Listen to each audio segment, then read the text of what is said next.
पर श्री राधा रानी के प्रति श्री ठाकुर जी की इच्छा हमेशा इस बात को प्रतिपादित करती है कि श्री जी हमेशा श्री ठाकुर जी का ही सुख देखती है।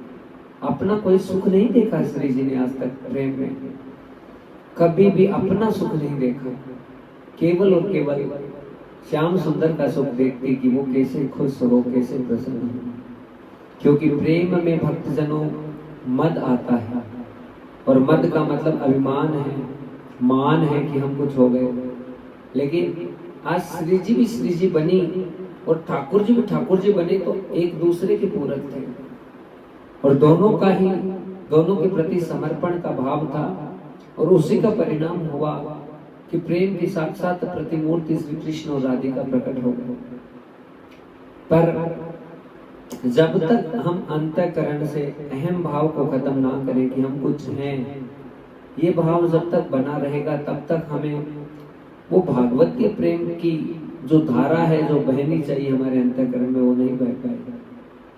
और कहते हैं बड़े बड़े रसिक कि किसी भी स्थिति को प्राप्त करना है तो हमें निरंतर नाम जाप करना है।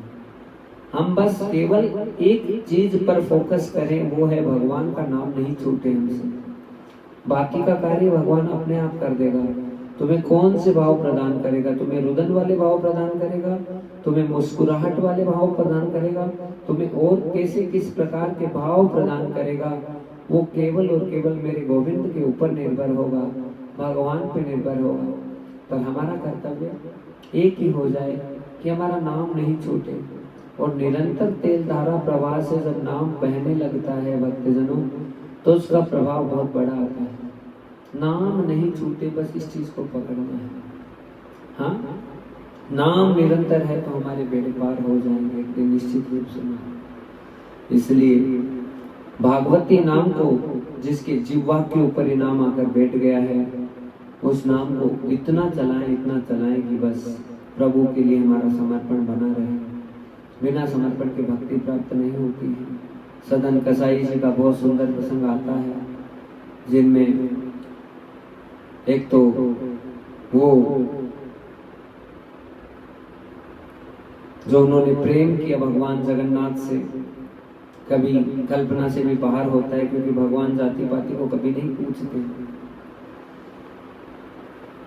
अब सदन कसाई जी को नहीं पता था कि उनके तराजू में जो बाट रखा जा रहा है वो शालिग्राम की है, उसी से वो मांस तोलते थे। एक दिन एक विप्र देवता ने उस पत्र को लेकर चले गए, पत्थर को, और